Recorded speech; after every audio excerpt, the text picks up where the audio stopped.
Hello everyone, welcome back to bio geek. So आज का जो टॉपिक है वो है technique to transfer rDNA in the host organism या होस्ट सेल। सो आरडीएनए क्या होता है? Recombinant DNA. रिकम्बिनेंट डीएनए के फॉर्मेशन कैसे होती है? वेक्टर डीएनए को और डिजायर्ड डीएनए को कंबाइन करके। अब ये जो आरडीएनए हमारे पास आया है इसको होस्ट सेल के अंदर ट्रांसफर करना होता है। होस्ट सेल के अंदर ट्रांसफर करने के लिए दो मेथड होते हैं। फर्स्ट ऑफ ऑल जो सेल है वो डायरेक्टली अपने आप ही डीएनए को इनटेक कर ले अपने अंदर, और सेकेंडली हम डायरेक्ट जो डीएनए है हमारे पास आरडीएनए है उसको सेल के अंदर ट्रांसफर कर दे। सो यदि सेल खुद बे खुद डीएनए को अपने अंदर लेगी तो उस प्रोसेस को बोलते हैं ट्रांसफॉर्मेशन। ट्रांसफॉर्मेशन का मतलब क्या होता है? ट्रांसफॉर्मेशन का मतलब है एक प्रोसेस जिसके थ्रू जो सेल है वो डीएनए को, नेक्ड डीएनए को इन्वायरमेंट से अपने अंदर ले लेती है, इन्वायरमेंट से अपने अंदर इनटेक कर लेती है और फिर बाद में अपने जीनोम के अंदर मिक्स कर लेगी। सो इस प्रोसेस को क्या बोलते हैं? ट्रांसफॉर्मेशन। इस प्रोसेस में हमने कुछ नहीं किया, जो सेल है उसने ही डायरेक्ट अपने अंदर डीएनए को इनटेक कर लिया। और यदि हम डायरेक्ट और वेक्टरलेस ट्रांसफर की बात करते हैं तो हमारे पास 3 से 4 प्रोसेस होते हैं, जिसमें फर्स्ट वन इज होता है माइक्रो इंजेक्शन।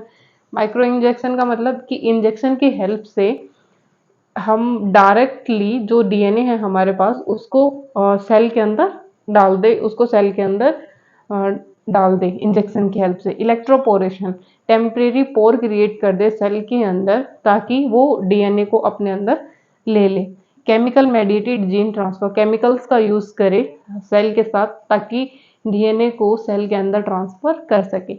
ऐसे ही बायोलिस्टिक और गन मेथड, गन का यूज करते हैं, बोम्बार्डमेंट करते हैं ताकि जीन को सेल के अंदर ट्रांसफर कर सके। सो फर्स्ट ऑफ ऑल हम बात करते हैं ट्रांसफॉर्मेशन की। ट्रांसफॉर्मेशन के थ्रू जो सेल है वो आउटर इन्वायरमेंट से डीएनए को अपने अंदर इनटेक करती है।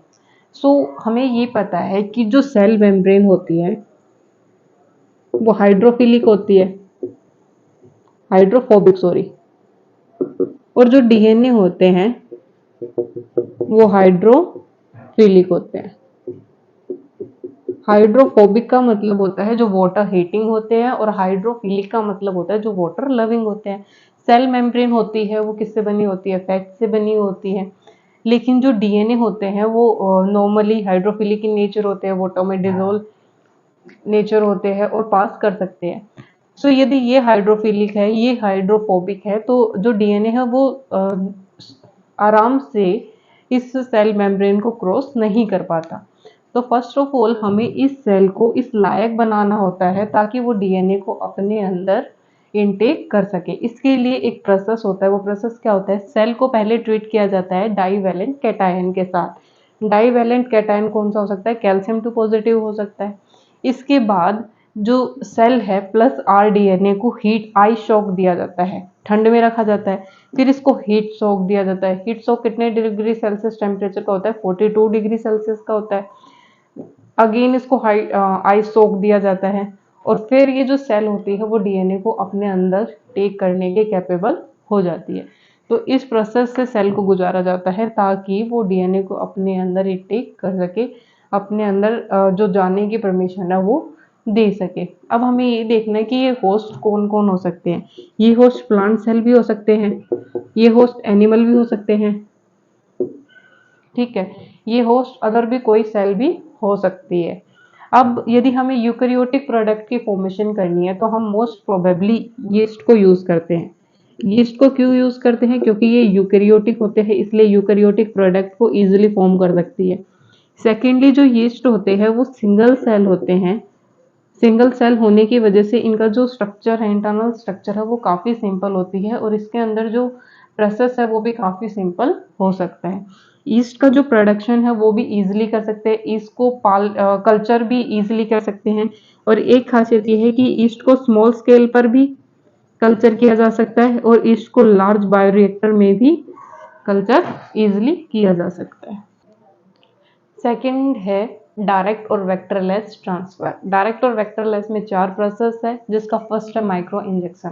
माइक्रो इंजेक्शन का मतलब बिल्कुल माइक्रो इंजेक्शन से जो आरडीएनए है, जो डिजायर्ड डीएनए है हमारे पास, वो डायरेक्ट हम सेल के अंदर ट्रांसफर कर दें। जस्ट लाइक ये सेल है और ये इंजेक्शन है। तो इस इंजेक्शन से डायरेक्ट हम सेल के अंदर ही डीएनए को ट्रांसफर कर दें।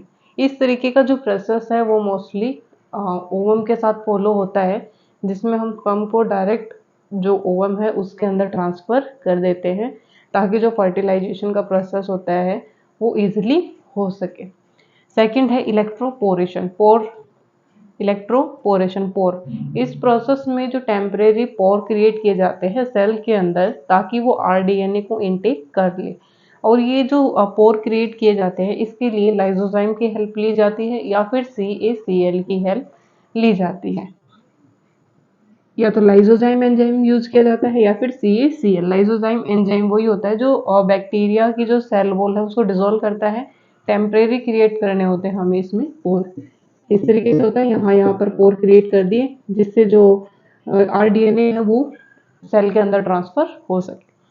थर्ड है केमिकल मेडिएटेड जीन ट्रांसफर। इस तरीके के जीन ट्रांसफर में हम केमिकल का यूज करते हैं, और वो केमिकल कौन सा होता है? PEG, poly ethylene glycol.